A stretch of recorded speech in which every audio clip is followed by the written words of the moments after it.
경계선을 뜻하는 NLL 그 지점에서 북한의 공격을 유도해 전쟁을 일으킨다. 경찰청 국가수사본부 특별수사단이 확보한 노상원 전 정보사령관의 수첩에 NLL에서 북의 공격을 유도라는 내용이 적혀있는 것으로 확인됐습니다.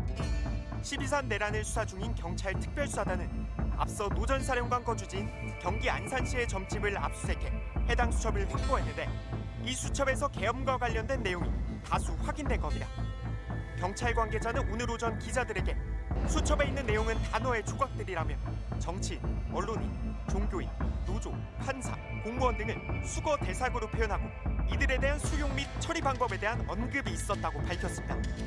또 약 70페이지 분량의 해당 수첩에는 실제 이름이 적혀있는 사람이 있었다며 구체적인 이름은 확인해 줄 수 없다고 말했습니다. 또 계엄을 사전 모의한 이른바 롯데리아 1, 2차 회동은 노상원 씨가 중심이 돼서 별도의 수사 2단을 만든 모임으로 경찰은 보고 있습니다. 롯데리아 회동 참석자들이 수사 2단이란 명칭을 붙였고 3개의 부를 나눠서 맡았으며 이것과 관련된 인사발령 명령 문건도 경찰이 확보했습니다. 이게 무슨 모두를 죽음으로 보는 발상입니까? 수거 대상에 정치인, 종교인, 법조인이 있다고요? 수거? 아니 수거가 지금 할 말입니까? 심지어는 사살에 관련된 내용이 있다는 건가요?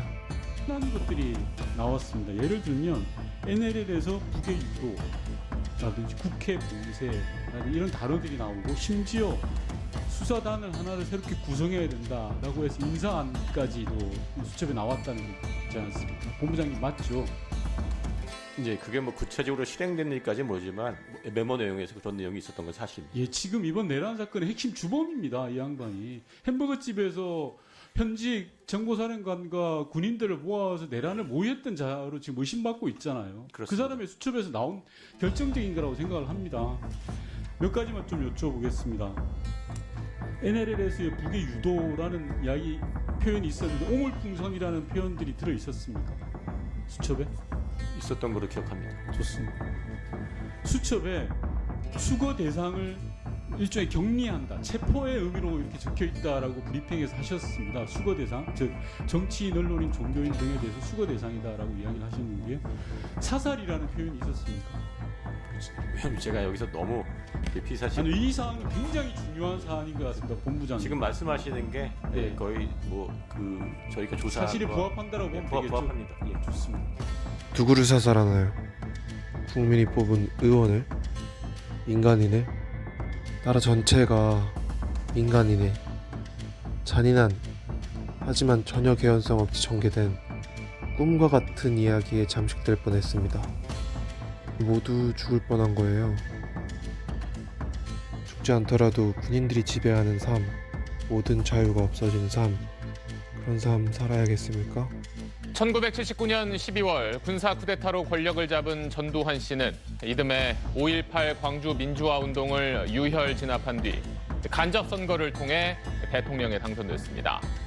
자리에서 물러난 뒤에는 재판에 넘겨져 내란 목적 살인죄로 무기징역을 선고받았지만 이후 특별 사면됐습니다. 아직 역사적 단죄가 끝나지 않은 정치군인 전두환 씨의 삶을 백운 기자가 정리했습니다. 전두환 씨가 정치 무대 전면에 등장한 건 1979년. 12.6 이후 국군 보안사령관으로서 박정희 대통령 시해 사건 수사를 맡은 뒤 육사동기 노태우 씨와 12.12 군사 쿠데타를 일으켜 권력을 찬탈했습니다. 이듬해 중앙정보부장 서리직을 겸직하며 5.18 광주 민주화운동 유혈 진압을 주도한 전 씨는 국회를 해산시킨 뒤 같은 해 9월 1일 장충체육관에서 간접 선거로 제11대 대통령이 됐습니다. 구시대의 잔재를 추방하고 참다운 민주복지 국가를 건설해야 하겠습니다. 이듬해 다시 간접 선거로 12대 대통령이 된 전 씨는 언론 통폐합, 삼청교육대 등으로 포갑 정치를 폈고 정권 말인 1987년 전 국민의 민주화 요구에 직선제를 막겠다며 호언 조치를 발표했습니다. 본인은 지금 아무런 정치적 사심이 없습니다. 퇴임 후 노태우 씨 집권 시절에는 5.18에 대한 비난 여론이 높아지자 부인 이순자 씨와 함께 백담사에서 집거했습니다. 1995년 김영삼 정부가 역사 바로 세우기에 나서면서 수사 대상이 됐는데 일명 골목 성명을 낸 뒤 검찰 소환에 불응하고 고향 경남 합천으로 내려갔습니다. 다분히 현 정국의 정치적 필요에 따른 것이라고 봐 저는 검찰의 소환 요구 및 여타의 어떠한 조치에도 협조하지 않을 생각입니다. 결국 구속 기소된 전 씨는 이듬해 1심에서 군사반란, 내란 목적 살인죄, 뇌물수수 등 혐의로 사형을 선고받아 쿠데타 16년 만에 법적 단죄를 받았습니다. 최종심에서 무기징역과 추징금 2,205억 원을 선고받았지만 97년 대선을 앞두고 특별 사면됐습니다. 국민 여러분들에게 오랫동안 너무 심려를 끼쳐드려서 정말 죄송스럽게 생각합니다. 사면 이후에도 쿠데타를 정당화하고 5.18을 폭동으로 칭한 정치군인 전 씨. 사후에도 역사적 단죄가 계속되어야 할 이유입니다. SBS 대군입니다. 네, 안녕하십니까, 김현우. 일본에게 나라를 모두 바치고 치욕스럽고 고통스럽던 아직 마땅한 사과도 시원한 인정도 적절한 배상도 하지 않은 그 시절로 회귀해야겠습니까? 섭 15살이야. 한 남자가 88살이 된 최장섭 할아버지는 아직도 그 말이 잊혀지지가 않는데 이 어린 사람을 어떻게 해서 보냈냐고. 그러니까 윤희관님이 그냥 거기는 어릴수록 좋다고 말이야. 그리고 심지어 다다익선이다. 거기 가는 사람들이 전부 다 납치예요, 납치. 일하면서 기술도 배울 수 있고 그 기술로 돈도 많이 벌 수 있다는 거야. 원래 조건이 좋다. 하나님이 있다. 오게 결혼 맺는다고 이렇게. 아이 다 거짓말이지. 어디로 가는지도 몰라. 그냥 지금 딱 탄핵만 된 겁니다. 직무만 정지된 거라고요. 그런데 한 가수는 공연 중 정치 관련 발언을 하지 않겠다는데 사인을 해야만 공연을 할 수 있습니다. 이거 지금 현실에서 벌어지고 있는 거예요. 지금 한국이에요, 한국.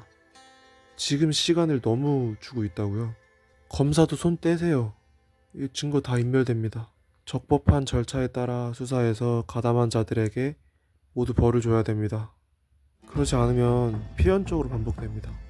이 사회의 악, 윤석열, 김건희 그리고 그를 도와준 사람들 모두 적절한 처벌을 받게 합시다.